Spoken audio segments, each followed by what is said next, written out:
Harry, I remember reading about the White House counsel, then Don McGahn, having White House staffers sign NDAs. Now, are NDAs for government employees even legal? Yes, is the short answer there. But the real problem with Trump's that, as you say, he made everyone sign. They were just too Trumpy.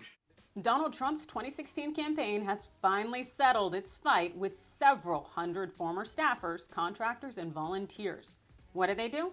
Well, they had signed non-disclosure agreements, better known as NDAs. And with this settlement, President Trump is definitely not happy, as he must pay up.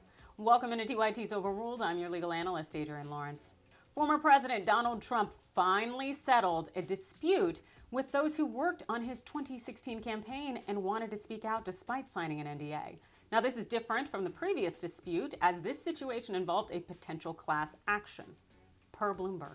The settlement comes after years of litigation between the 2016 campaign and former staffer Jessica Denson, who won a ruling in 2021 that the non-disclosure and non-disparagement agreements she signed were unenforceable.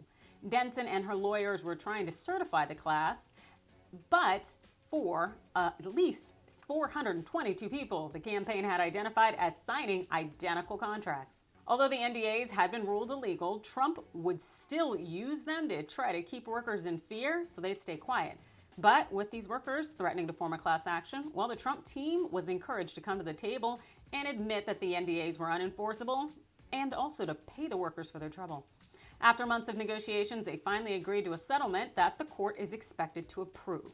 Now, per the settlement terms, the Trump campaign must pay Denson's attorney's fees and more.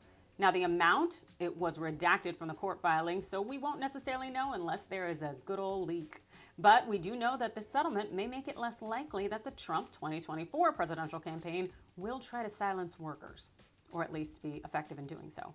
Now, this case only dealt with the 2016 campaign, but court decisions over the years would have served as a warning for similarly broad confidentiality agreements. A federal judge in Manhattan held that the language in the Trump campaign agreements, which restricted what staffers could say about Trump, his family, and his businesses, were too vague, ill-defined, and unduly burdensome.